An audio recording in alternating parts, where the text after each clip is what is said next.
Oke.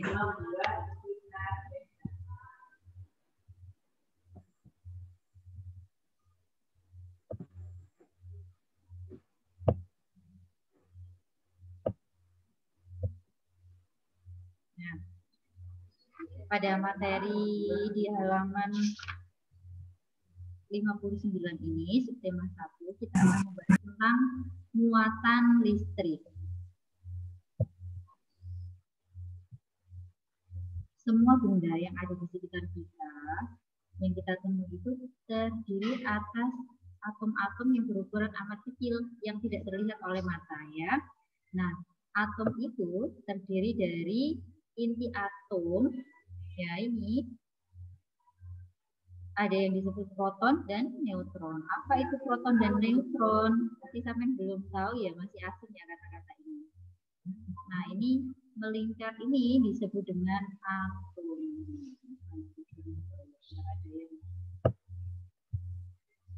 Oke, langsung saja. Nah, atom-atom ini itu ada yang bermuatan positif dan ada yang bermuatan negatif. Mbak, Junten, Mbak. Yang bermuatan positif disebut dengan proton ya, Nak ya. Nah, yang negatif ini disebut elektron. Oh, mijet nasi koli loh. Oh, tapi kan. Oke, kita lanjut. Elektron dapat berpindah dari satu atom atau benda ke benda yang lain. Perpindahan elektron pada suatu benda mengakibatkan benda menjadi bermuatan positif atau negatif. Nah, ketidakseimbangan muatan pada suatu benda ini dapat menimbulkan gejala kelistrikan yang disebut dengan listrik statis. Ada yang tahu nggak listrik statis itu apa? Listrik statis itu adalah listrik yang sifatnya hanya sementara. Beda dengan listrik yang ada di rumah-rumah kita, itu adalah listrik permanen. Kalau listrik statis itu sifatnya hanya sementara, ya. Jadi beberapa lama itu sudah tidak ada aliran listriknya. Nah, contohnya bagaimana sih listrik statis itu? Sebenarnya ini ada video, tapi nanti kelamaan. Teman pernah nggak mempraktekkan menggosok-gosok penggaris, kemudian di rambut, kemudian nanti penggarisnya bisa menarik kertas-kertas kecil. Nah, itu salah satu contoh dari listrik statis ya, Nak ya. Jadi sifatnya listrik statis ini hanya sementara. Oke, lanjut lagi. Lantai, dinding, dan jendela. Kita lewati aja yang ini ya. Lantai, dinding, dan jendela.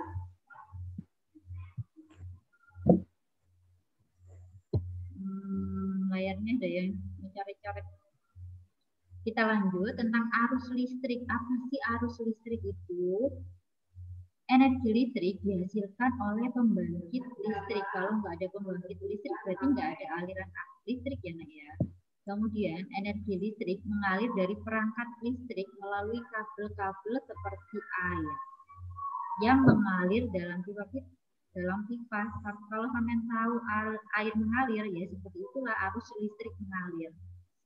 Di kabel itu, kalau sampean amati itu ada aliran listriknya. Jadi kalau misalnya kabel nyambung ke pusat saklar misalnya itu, maka nanti akan ada aliran listriknya. Kalau sampean tanpa perlindungan, jangan sampai memegang kabel yang dalamnya ya, yang berupa tembaga kecil itu jangan dipegang, nanti sampean bisa kesetrum karena ada aliran listriknya. Oleh karena itu kita menyebutnya dengan arus listrik. Oke, kita lanjut.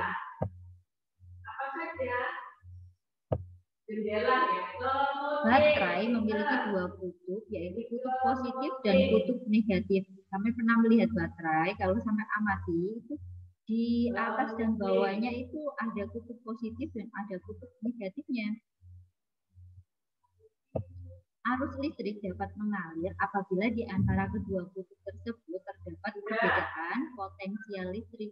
Jadi kalau misalnya suatu baterai itu sama-sama positifnya, sama-sama negatif, ya nggak bisa ngalir.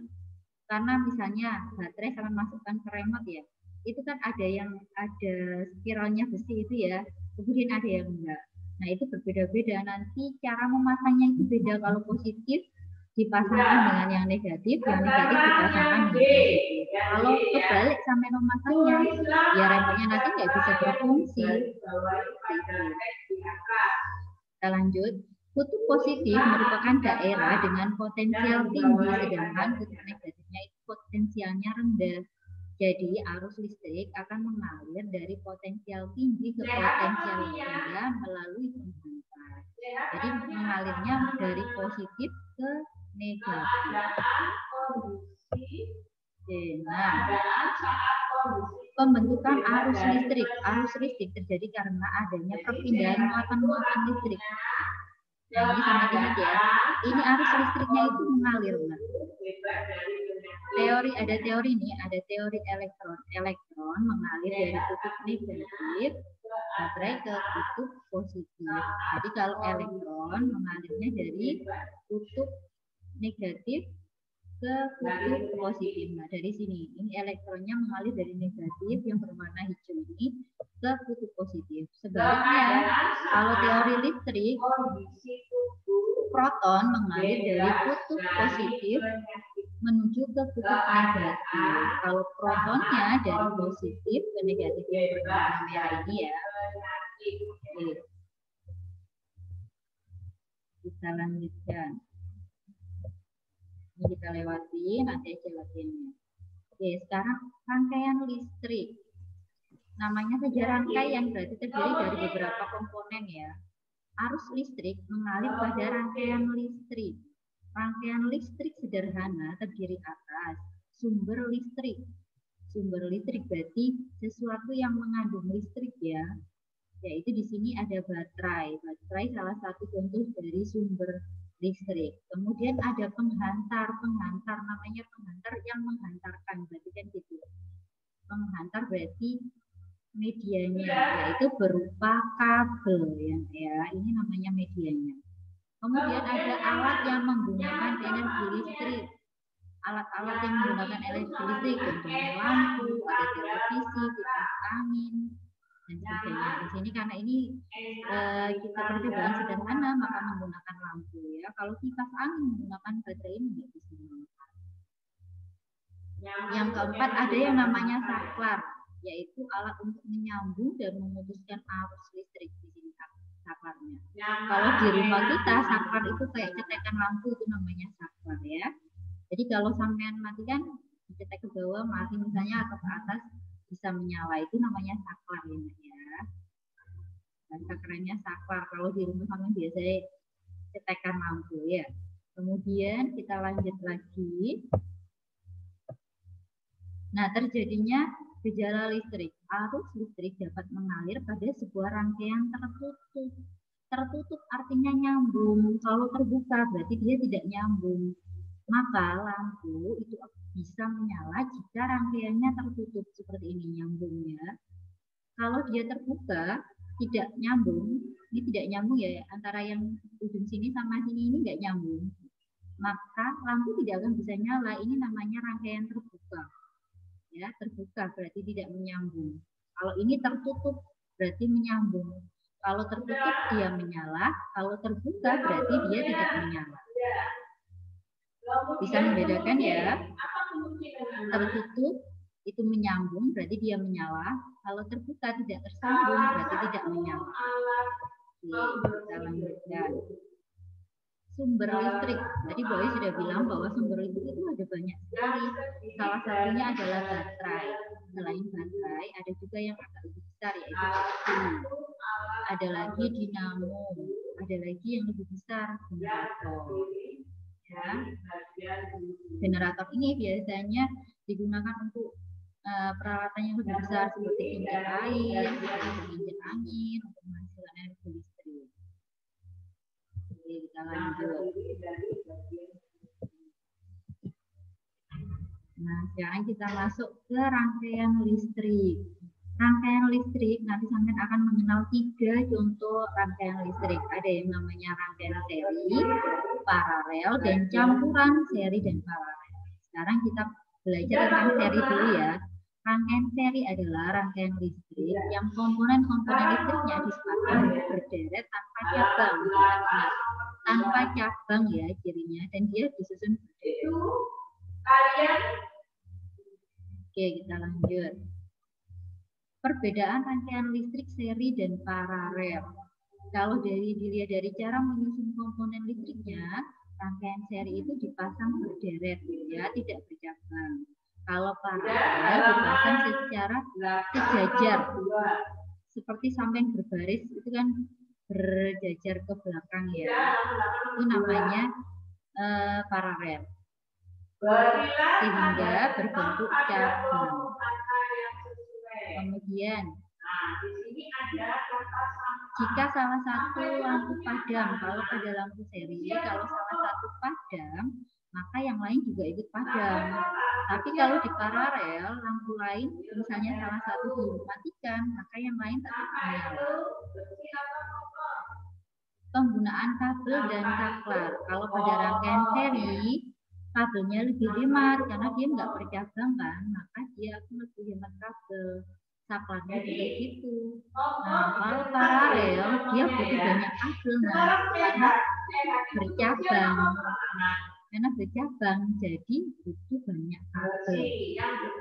Nah, kondisi komponen listrik saat menyala. Kalau lampu seri berpijar tidak sama terang, karena hanya satu kabel kan, dia menggunakan satu kabel sehingga nyala lampunya, kabel yang dekat dengan baterainya dia akan nyala terang, tapi kalau semakin jauh dia akan semakin redup gitu nyalanya. Kalau paralel berpijar sama terang, jadi nyalanya yang paralel ini sama terang. Oke, untuk lebih jelasnya ini nanti ada videonya ya. Nah, sekarang kelebihan dan kekurangan rangkaian listrik seri dan paralel. Tadi sudah sampai di sini ya. Kelebihannya kalau seri itu komponen listrik lebih sedikit. Kemudian ya komponen listriknya seperti kabel yang dibutuhkan itu cuma sedikit. Sedangkan kalau rangkaian paralel juga itu membutuhkan komponen yang lebih banyak. Untuk masalah biaya pembuatannya juga lebih murah kalau yang rangkaian seri ini. Tapi kalau yang rangkaian paralel karena butuh kabel yang panjang yang banyak, berarti biayanya juga lebih banyak. Nah, sekarang kelebihan yang paralel. Jika salah satu aliran listriknya diputus, alas listrik lain tetap menyala, nggak berpengaruh sama lampu lainnya. Kemudian kelebihan lainnya, lampu menyala lebih terang. Paralel, lampu nyalanya lebih terang dibandingkan dengan seri, karena seri hanya menggunakan satu kabel. Itu kelebihannya. Ingat-ingat ya, kalau seri kelebihannya dia lebih hemat biaya, lebih hemat komponen listriknya. Kalau paralel kelebihannya, kalau salah satu lampu padam, yang lain tetap menyala. Kemudian nyalanya juga lebih terang. Nah, kekurangannya kalau seri, jika salah satu listrik dilepaskan, lampu yang lain itu padam. Lampu menyala juga lebih redup. Kekurangannya paralel membutuhkan banyak komponen listrik dan biayanya lebih mahal ya. Dari sini ada yang ditanyakan, Nak? Jelas ya? Dilanjut sama Bu Ayu kalau gitu. Nah, ini ada videonya. Kita simak dulu ya videonya. Ini videonya hampir sama seperti kemarin yang di Bu Ayu. Rapi dibuka dengan apa? Dengan pinter serabut kan? Ya, jadi rapi dihubungkan dengan teratur dan baik, ya. Rapi kamu hubungkan dengan teratur. Nah, kita lihat ya, ini rangkaian listriknya mengalir dari positif melewati saklar. Berarti ini rangkaiannya tertutup ya, karena ini nyambung. Kemudian sampai ke lampunya dan kembali ke kutub negatif. Seperti itu terus muter. Ada ya, betul. Jadi bersih itu bebas dari kotoran. Jadi Benci itu bebas dari kotoran.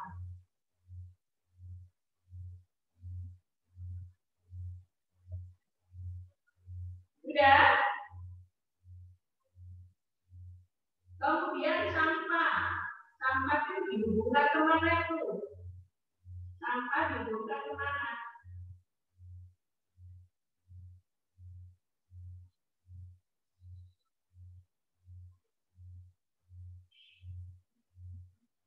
Ya, pinteran. Benda yang dibuang karena tidak terpakai lagi. Jadi sampah dihubungkan ke benda yang dibuang karena tidak terpakai lagi. Ingat-ingat ya, kalau arus listrik dari positif ke negatif, sedangkan kalau elektron itu dari negatif menuju ke positif. Ya.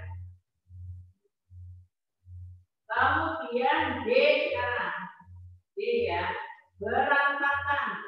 Berantakan itu bukan ke yang kemana? Pinter. Bisa semua ya. Tidak teratur. Jadi berantakan itu tidak teratur. Kemudian yang C. Sehat dihubungkan dengan yang mana, nak? Ya, bebas dari penyakit.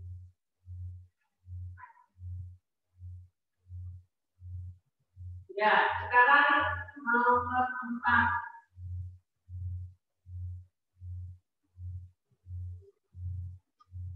Oke.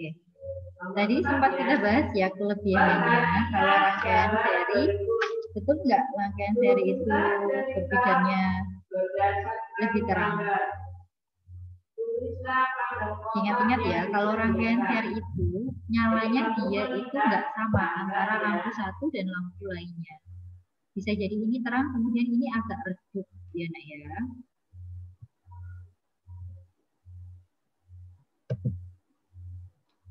Kamu melihat itu gambar, ya. Nah, dari gambar itu kamu disuruh membuat cerita.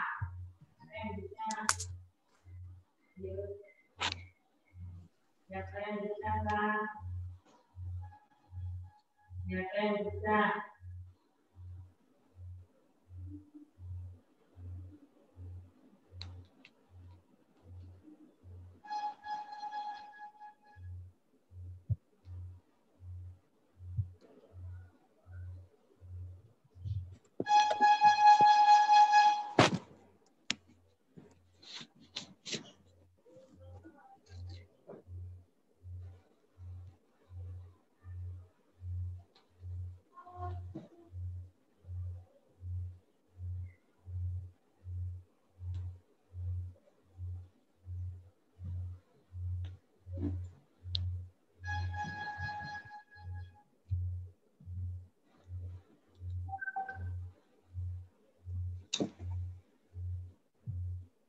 Oke, ini kelebihannya paralel ya.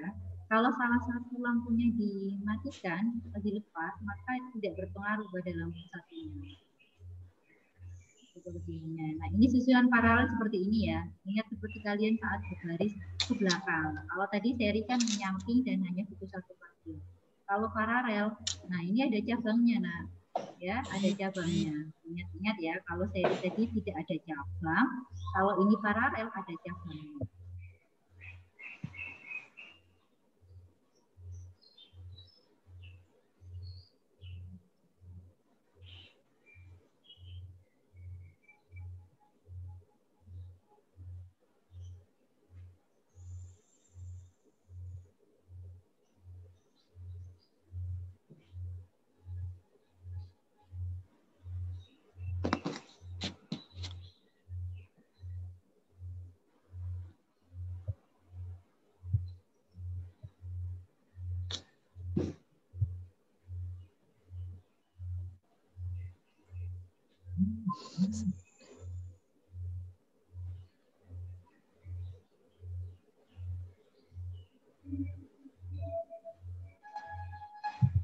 Nah, kalau rangkaian kombinasi, ini ada gabungan antara ini dan ini seri ya.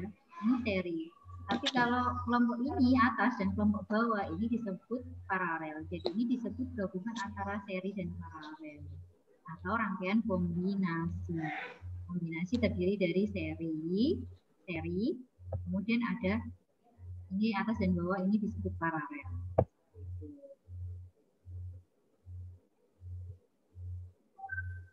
Sudah nak, ada yang bicara. Ya tidak kalau ya.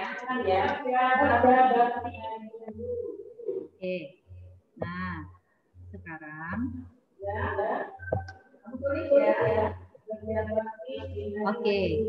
Nah, sekarang contoh penggunaannya dalam kehidupan sehari-hari. Westi, samen mute.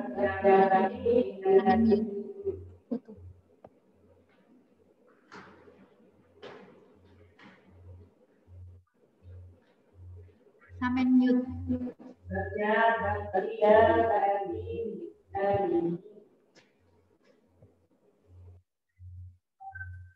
Oke. Nah, sekarang dalam kehidupan sehari-hari, coba nanti ditambahi ya di bukunya karena nggak ada. Penggunaan dalam kehidupan sehari-hari. Kalau lampu seri, lampu seri, nah ini Bu Ayu punya contoh. Kalau lampu seri itu bisa dipakai pada lampu hias. Lampu hias yang kelap-kelip di jalan raya biasanya ya Agustusan itu ya. Atau lampu pohon Natal, itu juga menggunakan rangkaian seri. Ada lagi lampu senter. Lampu senter itu bukan lampunya, biasanya itu baterainya yang disusun secara seri ya.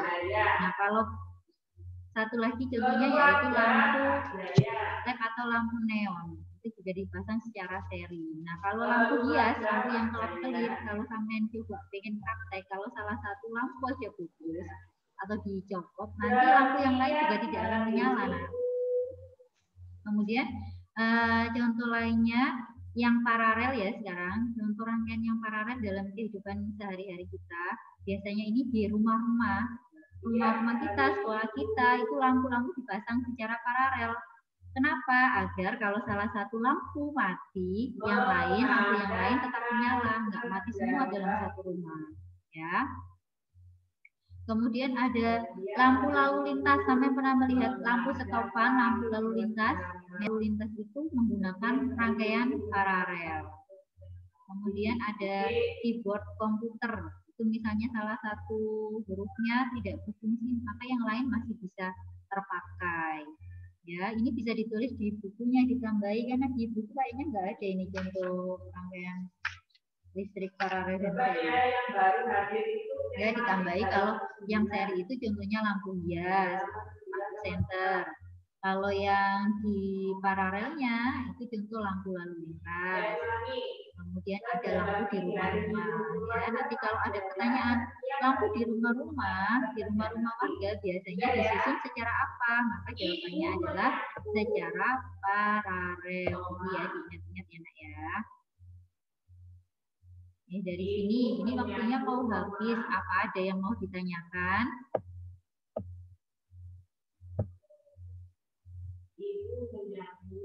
Dari penjelasannya Bu Ayu tadi, apakah sudah paham? Atau ada yang kurang paham? Suaranya Bu Ayu nggak kedengeran?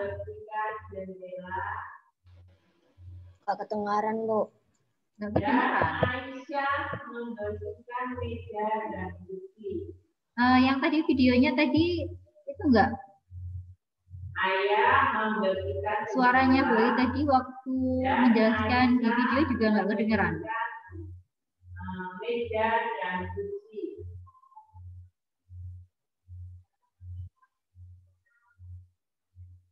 Ya, kedengar enggak tadi? Paham enggak yang diterangkan Bu Ayu tadi, Nak? Mereka selalu bahagia dan mereka selalu ini kayaknya sinyalnya Bu Ayu agak jelek di sini.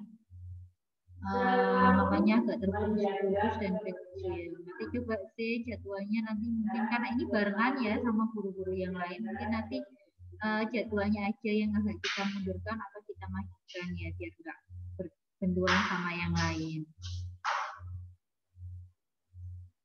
Oke. Kalau masalah pelajaran hari ini apakah ada yang ditanyakan? Kalau sudah kalian Aska paham, Nak? Jauh, Bu, paham. Ini paham?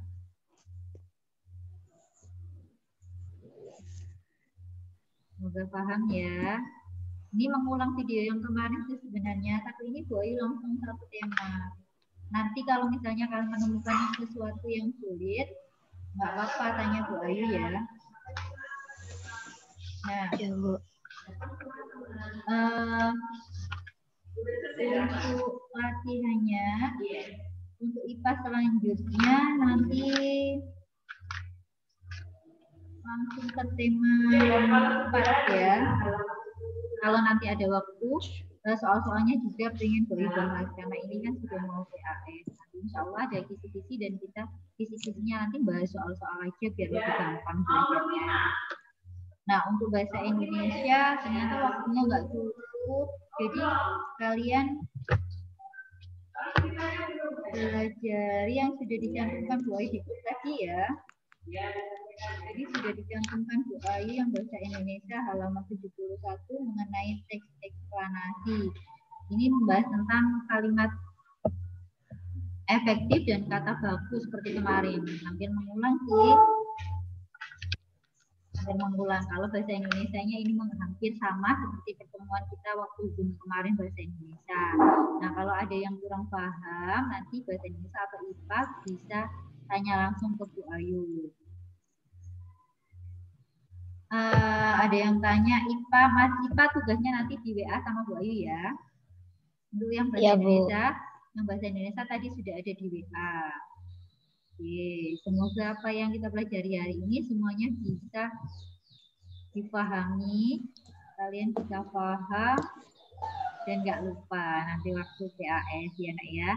Oke, Bu Ayu akhiri dulu ya sampai di sini ya karena ini waktunya tinggal 1 menit. Ya, Bu Ayu akhiri ya.